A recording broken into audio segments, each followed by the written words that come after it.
Hey, hello, hi, how are you?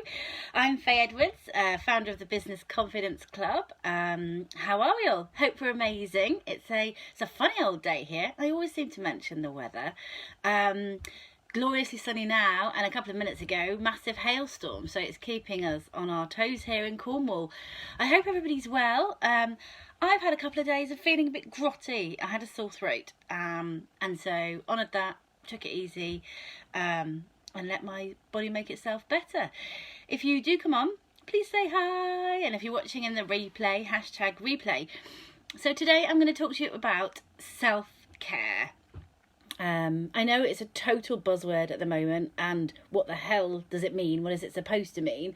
But it's actually really important. When we bought our business, about 6 months later, we went to a really difficult place. It was really trying.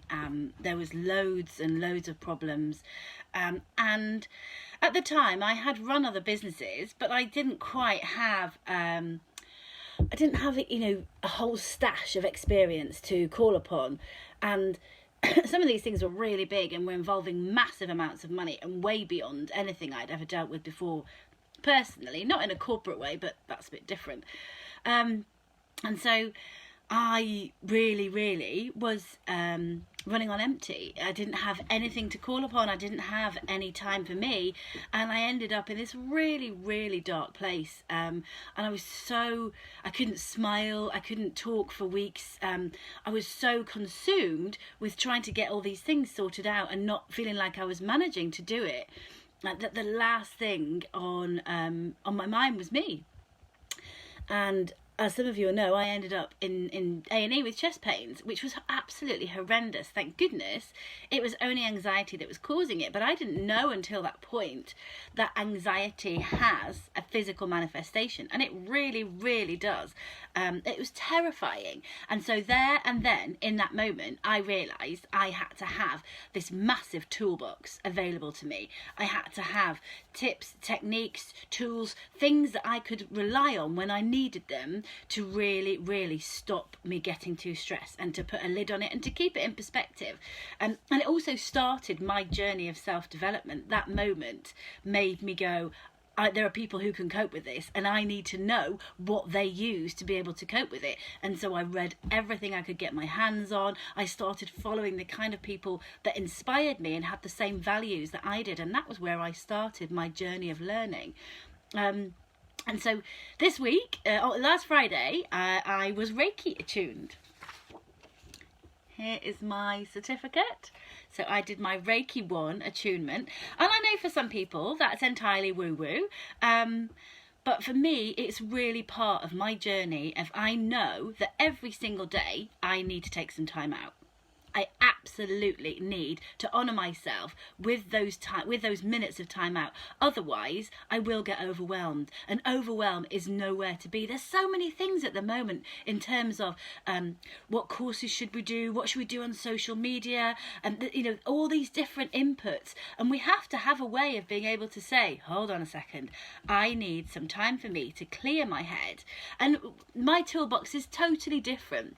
Some of the time it is going for a walk in the woods, some of the time it's meditation, some of the time it's journaling. You'll see I put a post on about journaling today, and journaling again is the modern buzzword for it, whether you call it writing a diary, writing stuff down, getting it on paper. Hello to everybody who's there, that's so nice to see you. Give me a thumbs up or a heart if you're watching. But for me, I really found that meditation helped. A really small 20-minute guided meditation in the morning actually definitely changed my mindset every single day, and it put me in such a better position to be able to cope with whatever came my way. So even if it was really stressful things, loads of things happening at once, I was still just in a better position. And then I was introduced to Reiki, which is about understanding the energy that flows within your body and acknowledging what's there. And I was like, this really means something to me. And not only that, is it just relaxes me. So any of these things, whether it's meditation, whether it's yoga, whether it's sound treatment, whether it's Reiki, for me is about having that moment of uninterrupted relaxation. And as soon as we know how to take ourselves there, we can do it whenever we need to. Clearly, not when you're driving a car or greeting a guest or whatever it may be, but we have these things to be able to turn to when we need them, and they are so valuable. So I want you to think about, what's your way of self-care? Is it going for a run? Is it going for a walk? Is it listening to music? Have you ever tried meditation? And if not, maybe it's something you could give a go to. I literally, have 20 minutes in the morning with my headphones in. At the moment, Oprah and Deepak Chopra have an amazing free 21-day meditation, it's a gratitude meditation, but you download the app and you get a guided meditation every single day for 20 minutes for 21 days, and it's so worthwhile. And I think the more we realise these things, and also the more we actually say, I got really stressed, I didn't like it, there was too much going on. I don't know about you, but the things that stress me out the most are when I don't know how to do something. And so I end up freaking out, because if I know how to do something, I don't procrastinate. I start it, I get on with it, and on I go.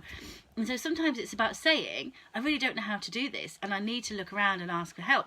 I've just started the podcast, as you'll know. And I've only just today downloaded some new software that's going to enable me to record podcasts over the phone rather than in person. And that was, it's a bit scary, because it is something new that you don't know, you didn't know how to use before. And so I ended up digging my heels in, and now I've done it. I've just followed the instructions, I did some research, I spoke to other people who used it, and now I have something at work, and I'm recording a podcast tomorrow with somebody who is in Ontario. So those things are amazing. So yeah, what is your version of self-care? What do you do now? What do you enjoy doing? And how often do you do it? And if you don't do it on a daily basis, can you? Is there a way that you can incorporate it?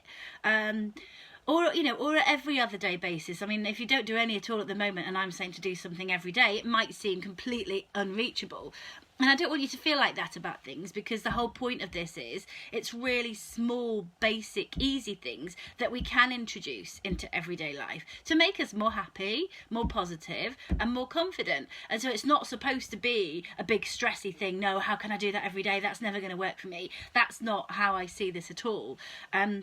So if you say, right, twice a week, I'm going to go for a walk, or tomorrow I'm going to try a meditation, and let me know how you get on, because I think it's so exciting, these small things that we can incorporate into our daily lives, which make a massive difference to the way that we feel, but also to the way that we tackle life, the way that we wake up, the way that we go to bed, and literally the way that we tackle life in a kind of, yeah, I can do this way, or I don't want any of us to be because we do not have to be. No matter what life has dealt us or is dealing us right now, we have everything within us that we need to be able to cope with it. Everything is in here already. We just need to work out our particular way to harness it. And I want us all to be every single day, because we can, no matter what's going on. Yeah, of course we have things that are sad. They happen. But when you have these little packages of goodness within us that we know how to access, that's when we start to be able to cope with things much, much easier. And things that before might have sidelined us completely or really stressed us out, we know that they're just the material of life. They're the fabric of life. They're things that makes us tick, and they're things that we can just move on and move with and sort out. So what I want you to think about is what do you like doing? What's your form of self-care? And let us know in the comments or in a separate post. And how often do you do it? And could you do it any more often? So for me, it was meditation, Reiki, walking, sometimes running, not that often. I'm far more of a walker these days, because I find I can do that every single day consistently. When I was trying to run, I'd run every other day for 2 weeks, and then it was a bit too much, whereas walking I can always do. And so that's another good point. It's about what can you incorporate forever, not just for this bit where you're enthusiastic and full of vigour and oomph. It's what are you going to do forever and incorporate into your life. I'm really excited, so let me know, what is your version of self-care? Take care, bye.